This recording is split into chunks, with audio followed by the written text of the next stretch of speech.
아멘. 앞서간 믿음의 선진들의 삶을 보게 되면 성경에 기록되어 있는 앞서간 믿음의 선진들의 삶은 한결같이 하나님의 약속의 말씀을 받았고 그들이 받은 약속의 말씀을 붙들고 그 약속의 말씀에 자신의 삶을 올인하는 하나님의 인생을 그 약속의 말씀에 거는 삶을 살았던 것을 우리는 볼 수가 있습니다. 굳이 성경에 기록되지 않은 인물들이라 할지라도 앞서간 믿음의 선진들, 신실했던 믿음의 선진의 삶의 발자취를 살펴보면은 그들은 하나님의 약속의 말씀에 인생을 걸었던 하나님의 인생을 얻던 사람들인 것을 깨닫게 됩니다.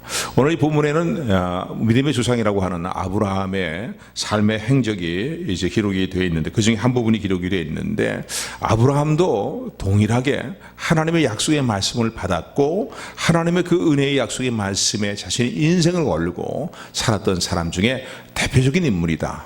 또 믿음의 조상이다라고 말할 수 있습니다.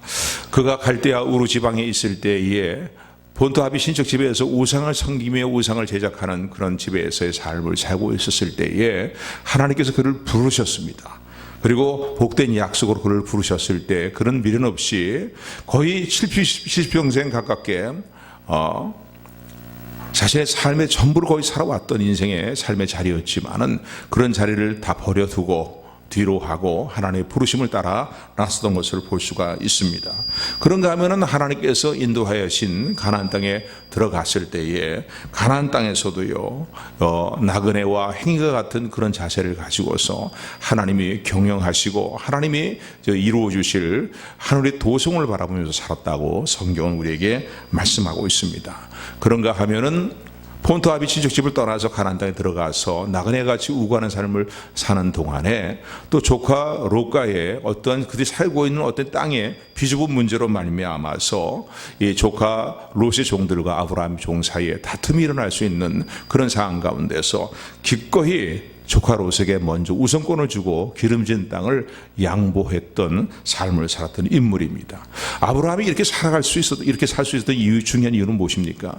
그는 어떠한 어려운 삶의 상황들 또 하나님의 약속과는 정반대되는 것 같은 어떤 삶의 저항들이 그의 삶 가운데 일어난다 할지라도 하나님의 약속의 말씀을 끝까지 신뢰함으로 말미암아서 이런 일들을 이룰 수 있었다라고 말할 수 있습니다. 그런데 아브라함의 생애가 온전히 하나님을 따르는 일에만 충실했다면 얼마나 좋겠습니까? 그러나 그도 인간이기 때문에 하나님의 약속의 말씀을 붙들고 하나님의 인도하심을 따라가는 삶을 살아가는 동안에도 그의 삶에는 여전히 많은 갈등이 있었고 또 여러 가지 많은 의문들 마음의 회의감이 일어나는 그런 일들을 그는 회의감들을 갖지 않을 수가 없는 그런 상황이었습니다. 왜 그러냐면은 하나님이 그를 본토 아비 친척집에 있을 때 그를 부르실 때에 내가 너로 하여금 큰 민족을 이루어 줄 것이다.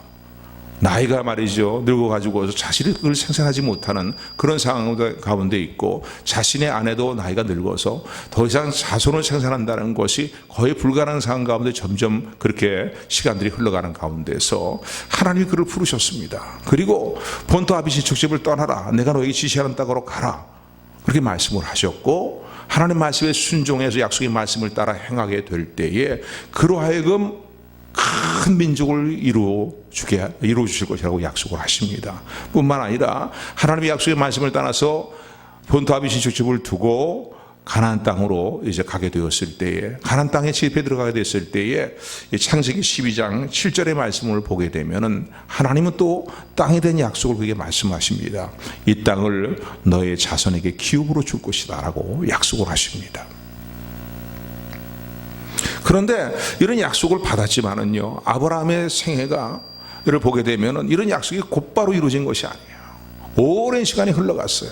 자손에 대한 그 하나님의 약속도요 오랜 시간이 흘러갔어요. 약속을 받은 지 약 10여 년의 시간이 흘러갔는데도 아무런 징조가 나타나지 않는 거예요. 더 이상 자손은 어떤 생산할 능력은 점점 더 상실해가는 그런 상황 가운데 있고 이제는 거의 불가능한 상태 가운데 있는 그런 가운데 있는데도 하나님의 약속의 말씀을 붙들고 따라 나왔는데 여전히 자손이 생산되지 않는 그런 상황 가운데 있고 인간적으로 생각으로 볼 때는 자손을 생산한다는 건 너무나 불가능한 상황 가운데 있는 그런 상황 가운데 놓이게 되니까 아브라함도 인간인데 왜 마음에 갈등이 없겠습니까? 하나님의 약속의 말씀을 붙들고 열심히 따라 나왔지만 여전히 마음에 갈등이 있었고 하나님의 약속의 말씀에 대한 어떤 의구심을 갖지 않을 수가 없는 그런 상황이었습니다. 그런가 하면은요, 자손에 대한 약속의 말씀도 마찬가지입니다. 자손에 대한 약속도 보면은 하늘의 이 자손에 대한 약속도 하나님이 약속을 하셨는데 약속을 하실 뿐만 아니라 땅에 대한 약속도 마찬가지인데 땅에 대한 약속도 하나님이 그 가나안 땅을 기업으로 주시겠다고 후손들의 기업으로 주시겠다고 약속을 하셨음에도 불구하고 가나안 땅에 들어가 정착해서 살고 있는데도 자기 땅이라고 말할 수 있는 땅 하나 제대로 소유하지 못하는 그런 상황 가운데 있으니까요. 이 과연 하나님이 내게 주신 이 땅을 내게 기업으로 주시겠다는 약속이 과연 이루어질 것인가에 대한 의구심과 마음의 갈등을 갖지 않을 수가 없는 그런 상황 가운데 있었습니다. 근데 그런 상황 가운데서 오늘 이 15장의 말씀 보면은 꽤 많은 시간이 지난 후에 하나님께서 아브라함에게 다시 찾아오십니다. 그리고 이런 갈등이 더 극심해지고 인간적으로 볼 때는요, 보면 그렇게 표현되어 있지 않지만은요, 전체적인 내용을 보게 될 때 왜 그런 마음이 안 늘어나겠습니까? 마음에 하나님의 약속의 말씀에 대한 어떠한 의심과 의구심들이 일어나는 그런 상황 가운데 있을 때에 하나님은 아브라함을 다시 찾아오셨습니다. 그리고 오늘 본문의 말씀을 보면은 15장의 말씀을 보게 되면은 하나님께서 그를 바깥으로 데리고 나가서는요, 하늘의 수많은 별들을 보여주십니다. 그러면서 아브라함아, 하늘의 수많은 별들을 네가 보고 있느냐? 여러분, 우리나라도 이 좀 장소가 상당히 이렇게 좀 공기도 좋고 맑은데 그런데 가게 되면요, 밤하늘의 별들이 얼마나 무수히 많은지 모릅니다. 요즘 보기 참 힘들지만은요, 그래도 뭐 이렇게 어떤 지방으로 나가거나 산골 같은 이런 데 들어가게 되면은 그 수많은 별들이 떠 있는 것들을 볼 때가 있어요. 참 별들이 많다라는 생각이 듭니다. 그런데 이 아브라함 당시에 밤하늘에 떠 있는 별들의 숫자는 얼마나 많겠습니까? 그런데 하나님께서 그 많은 그 영롱한 별들을 보여주시면서 아브라함아, 네가 이 별들을 다 셀 수 있겠니? 라고 물으십니다. 불가능하지요. 아브라함에게 있어서는요, 셀 수 없는 무수히 많은 숫자입니다. 그런데 하나님은 그 별들을 보여주시면서 내 자손이 반드시 내가 너에게 전에 약속한 대로 이렇게 번성하여서 내 자손이 이렇게 많아지게 될 것이라는 거예요. 할렐루야. 그래서 약속을 다시 한번 확인시켜 주시는데, 아브라함의 마음에 인간적인 어떤 연약함으로 인한 갈등이 일어날 수도 있고 일어나기도 하고 하나님의 약속의 말씀에 대해서 자꾸 의심을 하게 되는 마음이 일어나게 되는 그런 상황들을 하나님은 아시기 때문에 하나님의 표징으로 보여주시는 거예요. 아브라함이 밤하늘의 수많은 별들을 볼 때마다 뭘 생각하겠습니까? 그래, 하나님이 약속하셨다. 인간적으로 볼 때는 전혀 불가능한 일이고, 인간적으로 볼 때 일어날 수 없는 일들이고, 이루어질 수 없는 일들이지만은 하나님이 말씀하셨다. 전능하신 하나님이 말씀하셨다. 아브라함의 하늘에 수많은 별들을 볼 때마다 이렇게 약속을 다시 굳건히 붙을 수 있도록 하나님은 표징을 그에게 주십니다. 그러면서 이어서 말씀을 하십니다. 오늘 본문의 말씀을 보게 되면은 17절의 말씀인데 7절 말씀, 8절 말씀 우리 같이 합독합니다. 시작. 또 그에게 이르시되,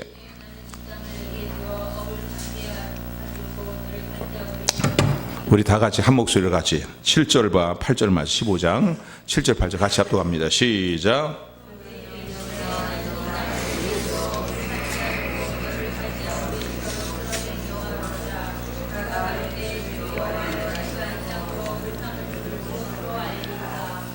아멘. 이어서 자손에 대한 약속을 확인시켜 줄 뿐만 아니라 다시 또 하나님께서 하신 땅에 대한 약속, 기업이지요. 기업에 대한 약속을 다시 확인시켜 주십니다. 7절의 말씀 보니까 또 그에게 이르시되, 나는 이 땅을, 가나안 땅이죠, 너에게 주어서 기업을 삼게 하려고 너를 갈대아 우르에서, 너의 본향에서, 너의 고향 집에서 너를 이끌어낸 여호와로라 라고 그렇게 말씀합니다. 이 땅을 너에게 기업으로 주기 위해서는 너를 불러냈다는 거예요. 그 약속을 다시 하나님은 확인시켜 주십니다. 그런데 이때 여러분, 아브라함의 심정을 한번 좀 헤아려 보시기 바랍니다. 아니, 약속의 말씀을 믿고 내가 70년 동안 살아왔던 본토합의 시스템을 다 버려두고 내 삶의 터전을 다 버려두고 하나님의 약속의 말씀을 믿고 따라 나왔는데 1년의 시간이 흘러간 것도 아니고 약 10여 년의 시간이 흘러간 동안에 내가 이 가나안 땅에 들어와서 내가 기업이라고 말할 수 있는, 내가 소유로 이렇게 삶을 삼고 있는 그러한 땅이 제대로 있는가? 이게 마음속이죠. 하나님의 이 말씀에 대해서, 약속을 저희 확인시켜 주시는 하나님 말씀에 대해서 마음속에 일어나는 생각입니다. 그래서 아브라함은 하나님께 다시 재차 질문을 합니다. 하나님, 제가 하나님의 약속의 말씀을 믿기는 믿습니다. 그런데 너무 그 약속이 내게 성취되어지고 이루어지는 일들이 너무 더디 이루어지는 것 같고, 그 약속의 말씀이 과연 이루어질까 하는 마음의 의구심이 일어나기도 합니다. 이 말을 제대로 표현은 못하겠지만은요, 이렇게 질문합니다. 어떻게 표현하냐면요, 주 여호와여, 내가 이 땅을 기업으로 삼게 될 줄을 무엇으로 알겠습니까? 라고 하나님께 질문을 던져요. 그러니까 내가 이 가나안 땅을 하나님이 내게, 내 후손에게 기업으로 주시겠다 약속하신 약속을 어떻게 믿을 수 있습니까? 라는 그런 질문이죠. 하나님 어떻게 믿을 수 있나요? 근데 인간적 입장에 볼 때는 아브라함에게도요, 아브라함의 이런 하나님에 대한 반문은 이해가 됩니다. 오죽했으면 아브라함도 그랬을까라는 거예요. 약속의 말씀을 믿고 모든 것을 다 버려두고 따라 나왔고, 그 땅을 기업으로 주겠다는 약속 붙들고 가나안 땅에 정착하고 있었는데 자신의 기업이라고 말할 만한 그런 땅이 없는 거예요. 쉽게 얘기한다면 하나님 증거를 주십시오. 이 땅을 기업으로 주시겠다고 제 확인시켜 주시는데, 약속하시는데, 그럼 하나님 저에게 증거를 주시면은 제가 믿겠습니다라는 거예요. 증거를 주세요. 인간적인 연약함이죠. 그죠? 할렐루야. 어쩌 보면 꼭 우리 저와 여러분들의 모습을 보는 것 같습니다. 아멘. 아멘 안 하시는 거 보니까 그건 목사님만 그런 거지 우리는 안 그래요. 여러분들 믿음이 좋아서 그런 줄로 믿습니다. 아멘. 이럴 때 아멘 하면 또 곤란해요. 그렇잖아요. 우리 모습을 보는 것 같아요. 그래서 믿음의 조상이라고 얘기하는지도 모르겠습니다. 우리와 똑같은 성품을 갖지 않은 뭔가 전혀 별석에 있는 그런 인물이었다면 우리 믿음의 조상이라고 얘기하기는 좀 그렇지 않겠는가. 연약함도 우리와 똑같은 그런 모습인 것을 깨닫게 됩니다. 하나님 약속의 말씀부터 여기까지 왔다고요. 그런데 아무런 지금 하는 약속의 말씀이 이루어질 만한 현상은 아무것도 나타나지 않고 보이지도 않고 징조도 보이지 않는데, 자손에 대한 약속은 그것도 그렇다고 믿는다고 해도요, 하나님 이 땅에 대한 기업에 대한 약속 보십시오. 지금 당장 우리가 기고하는 이 땅에 기업이라고 말하는 것이 있습니까 말이지. 하나님 증거를 보여주세요. 그럼 믿겠어요. 하나님의 말씀하시면은 아멘으로 믿으면 되는 거 아닙니까? 그죠? 그분은 전능자시고 무효주의를 창조하신 창조주가 되신 하나님인데 그냥 아멘 하고 믿으면 되는데, 우리는 믿는다고 하면서도 때로는요, 어떤 그 하나님의 약속의 말씀에 비추어 볼 때에 인간적으로 보면은 전혀 불가능한 같은 상황들이, 저항들이 우리 가운데 주어지게 될 때에 글쎄요, 믿기는 믿지만은 그러면서요 돌아서서는요 뭔가 하나님의 약속의 말씀을 놓쳐버리고 인간적인 생각의 좌절과 절망과 갈등 가운데, 시리 가운데 빠질 때가 종종 있는 것을 고백하지 않을 수가 없습니다. 그런데 하나님은 너무나 자상하신 하나님이에요. 아브라함의 인간적인 연약함을 하나님이 이해하시기 때문에 친히 아브라함에게 증거를 보여주십니다. 그래서 아브라함이 이렇게 명령을 하셔요. 오늘 9절의 말씀을 보게 되면은,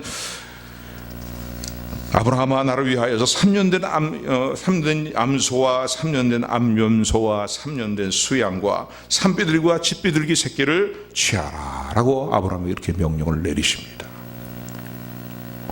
이런 어떤 3년 된 암소, 3년 된 암염소, 또 그런가 하면 수양, 그리고 칡비둘기, 산비둘기, 무엇 때문에 이걸 취하라고 하시는가? 아직 이때는요, 육축을 제사로 드리는 어떤 제사의 어떤 제도가 계시되지 않은, 이들이 아브라함에게 주어지지 않은 때라고 말할 수 있습니다. 그런데 왜 3년 된 이런 육축들을, 그리고 산비둘기, 칡비둘기를 취하라고 말씀하시냐? 근데 그 당시에 중우동 지역의 관습이라든가 관습의 근거에, 보편적인 관습의 근거에서 이 사람과 사람 사이에 맹세를 할 때에 생명을 걸고 맹세를 할 때에 바로 이러한 육축들을 취하해 가지고서 약속을 맺는, 맹세를 맺는 그런 이제 그 당시에 관습들이 있었어요. 그러니까 하나님 여기에 근거해서 하나님의 약속의 말씀이, 땅에 대한 기업에 대한 약속의 말씀이 정령이 이루어지고서 어떻게 믿습니까? 하나님, 제가 연약해서 믿지는 못하겠습니다. 증거를 보여주세요. 그러면은 내가 다시 한번 분명하게 너에게 약속을 이루어줄 것을 분명히 너에게 증거를 세워준다 라고 하시면서 그 당시에 중구동 지혜복에서 맺던 약속의 방식을 이제 취할 것을 하나님 말씀하십니다. 그 당시에 이 사람과 사람 사이에 약속을 맺을 때에, 정말로 중요한 약속을 맺을 때, 꼭 지켜야 될 약속을 맺을 때에 약속을 맺는 당사자가요 어떻게 행하냐면요, 바로 산비둘기란 암염소라든가 또는 뭐 숫소라든가 숫양이라든가 또는 암소라든가 이런 육축들을요 가져다가 둘로 반으로 쪼갭니다. 쪼개면 둘이 한 몸이 두 개로 나눠지겠죠. 그러면 두 쪼갠 그 이제 육축의 몸들을 양쪽으로 이렇게 벌려 놓습니다. 그럼 길이 생기잖아요. 쫙 육축들을 이렇게 죽여갖고서는 잘라 반으로 토막을 내서 양쪽으로 벌려놓으면 길이 생기는데, 그 생긴 길을 약속을 맺는 당사자들이 서로 이제 그 길을 지나가면서 약속을 맺는 거예요. 너와 나와 이렇게 약속을 맺었다. 반드시 지켜야 된다. 지키지 않으면은 이 육축이 둘로 쪼개져서 죽는 것처럼 약속을 어긴 자는 반드시 죽임을 당하게 될 것이다. 그러니까 생명을 걸고 맺는 약속이 그 당시에 있었던 약속을 이제 하는, 맹세를 하는 하나의 이제 관습이었다라고 말 수 있어요.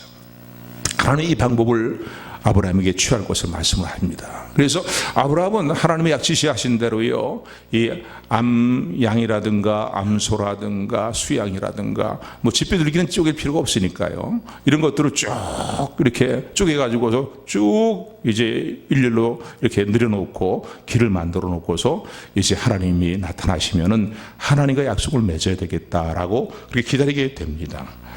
그런데 오늘 12절 말씀에 보니까 아브라함이 깊이 잠이 들었다는 거예요. 이렇게 하나님이 이제 오시면은 하나님과 더불어 약속을 맺어야 되겠다라고 그렇게 생각하고서 기다리고 있었는데, 하나님이 기다리다가 아브라함이 깊이 잠들게 되었어요.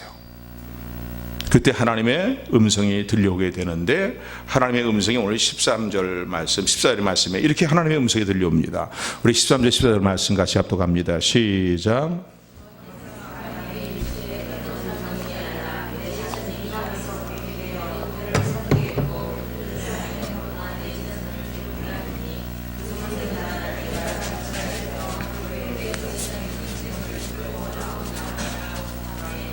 아멘.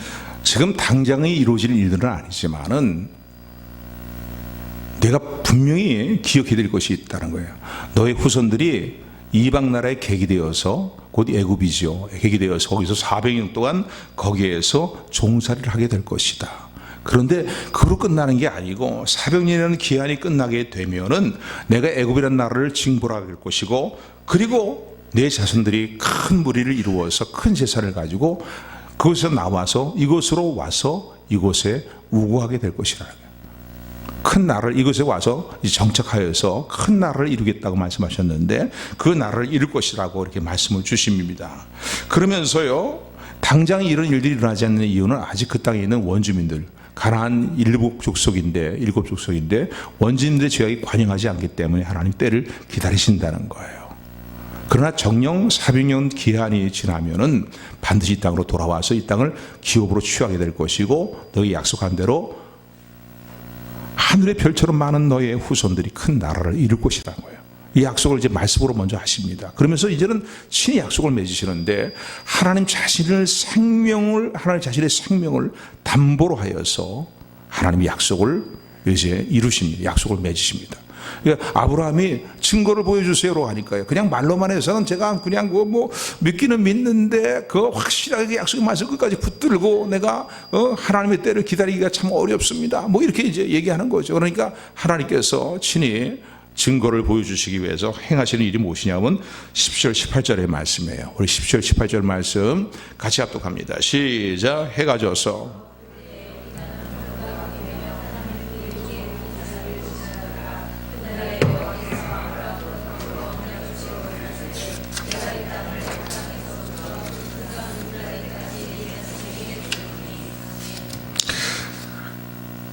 약속을 맺기 위해서 약속을 맺기 위한 의식을 준비하고 아브라함이 기다리고 깊은 잠에 들어 있는데 타는 횃불이 나타나는 거예요. 연기 나는 화덕, 풀무, 화덕이 보이고 그러면서 해가 져서 어두울 때에 이런 화덕이 보이면서 타는 횃불이 쪼갠 사이로 지나가는 그런 이제 모습을 보게 됩니다. 여기서 타는 횃불은 곧 하나님을 상징하는 하나의 모습이다, 표현이다라고 말할 수 있는데, 그러니까 하나님이 일방적으로 홀로 약속을 맺으시는 거예요. 아브라함은 잠들은 사이니까 당사자가 같이 들어가 이 길을 지나가면서 약속을 맺어야 되는데 하나님이 일방적으로 말씀하시고 반드시 이 땅을 너희 기업으로 줄 것인데 지금 당장은 아니고 400년이라는 기간이 지나고 난 다음에 일이 이루어질 것이다 라고 약속을 하시고 난 다음에 아브라함은 깊이 잠들어 있는 상태에 있는데 영이라는 화덕이 보이고 그런 가운데 타는 횃불의 모습이 나타나게 되는데, 타는 횃불이 바로 쪼갠 고기 사이를 지나가는 그런 현상을, 아주 특별한 현상을 하나님께서 보여주십니다. 이 타는 횃불은 곧 하나님을 상징하는 거죠. 의미하는 거예요.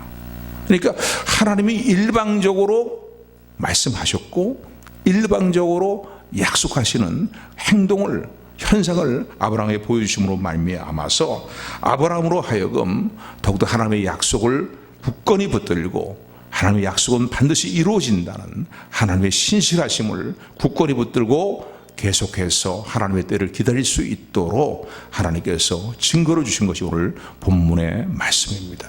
그러니까 타는 횃불 사이에, 타는 횃불이 쪼갠 고기 사이를 지나갔다는 건 뭐예요? 내가 나의 생명을 걸고 너에게 맹세한다는 거예요.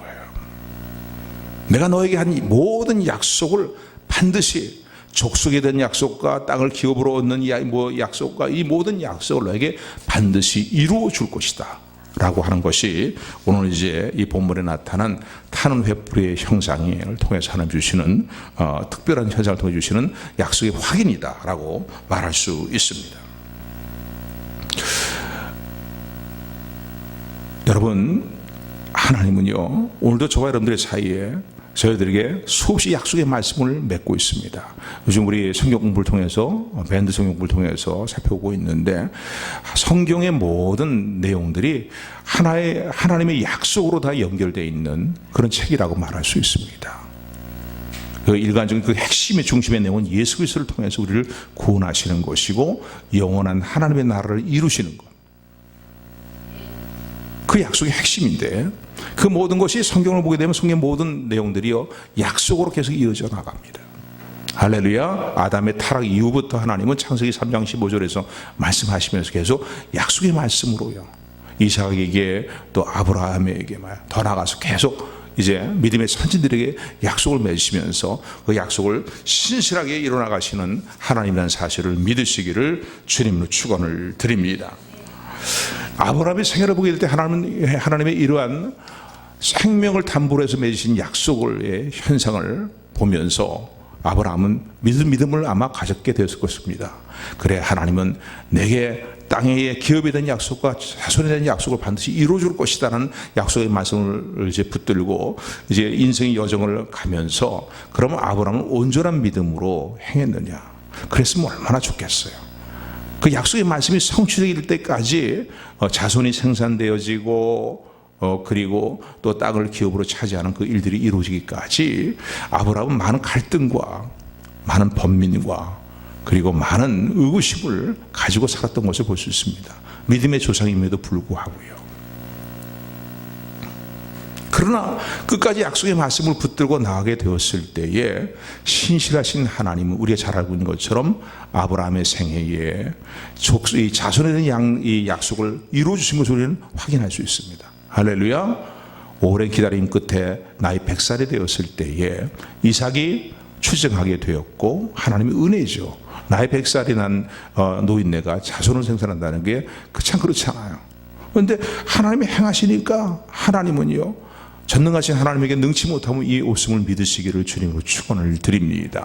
자손이 생산되었고 야곱에서 이삭에서 야곱으로, 아브라함과 이삭과 야곱으로 이어지고 12지파로 이어지는, 그리고 결국은 애굽에서 출애굽에 나와서 가나안 땅에 돌아와서 이스라엘이라는 나라를 이루게 된 것을 우리는 너무나 잘 알고 있습니다.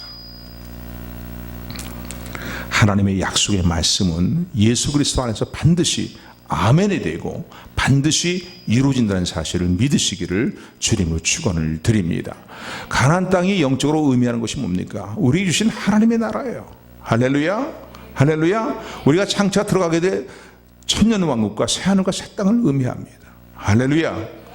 우리 왕 되시는 예수 그리스도의 다스림과 통치가 영원토록 이루어지는 의와 평강과 희락이 넘치는 하나님 나라를 상징하는 것이 영적인 의미에서 가나안 땅이다 라고 말할 수.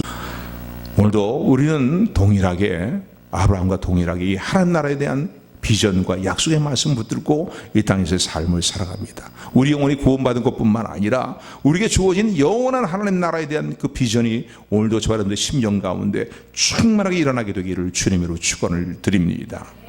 갈라디아서 3장의 말씀을 보게 되면은 3장 29절부터의 말씀을 보게 되면 그런 말씀이 있습니다. 아까 부름의 말씀으로도 읽어드렸지만은요, 갈라디아서 3장 28절 29절의 말씀 보면은 너희는 유대인이나 헬라인이나 종이나 자주자나 남자나 여자나 없이 다 그리스도 예수 안에서 하나이니라. 너희가 그리스도께 속한 자면 곧 아브라함의 자손이요 약속대로 유업을 이을 자니라. 할렐루야.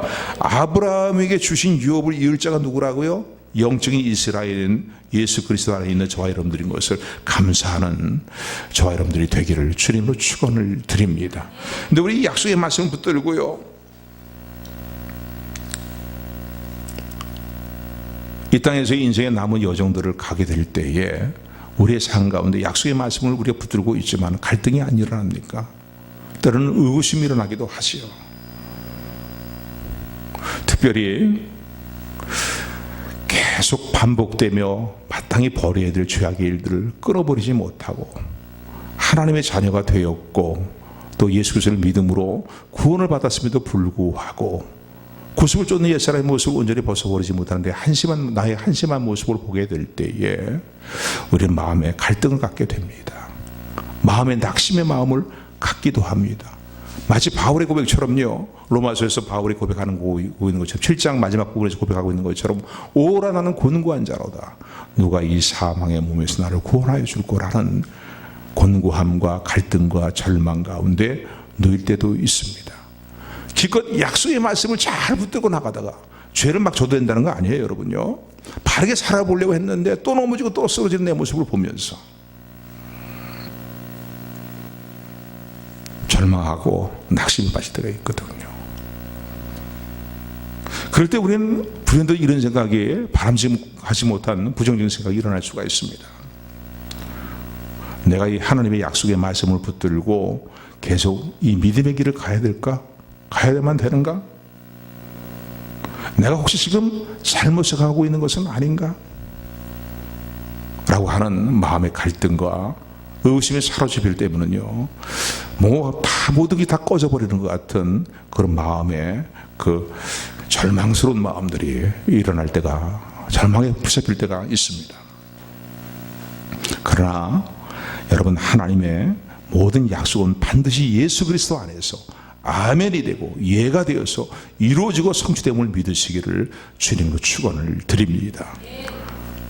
하나님께서는 가장 정확한 시간에 가장 좋은 방법으로 하나님이 정하신 때에 반드시 이루시고 성취하신다는 사실을 믿으시기를, 하나님의 전능하심과 하나님의 신실하심을 끝까지 붙드는 저 여러분들이 되기를 주님으로 축원을 드립니다. 우리는 뒤로 물러가 침륜에 빠질 자들이 아닌 거예요. 영혼을 구원할 믿음을 하나님께 부여받은 복된 하나님의 백성이며 자녀인 것을 여러분 감사하는 저 여러분들이 되기를 소원합니다. 할렐루야. 끝까지 하나님의 신실한 약속이 반드시 하나님이 정하신 데 이루어진다는 사실을 믿고 우리의 삶을 괴롭히는 많은 삶의 일들이 있어요. 내 자신의 한심한 모습을 볼 때에도 어떤 때는요, 주저앉아서 다시 그냥 일어나고 싶은 마음이 일어나지 않을 때도 있어요. 나는 안 되는 사람인가 보다.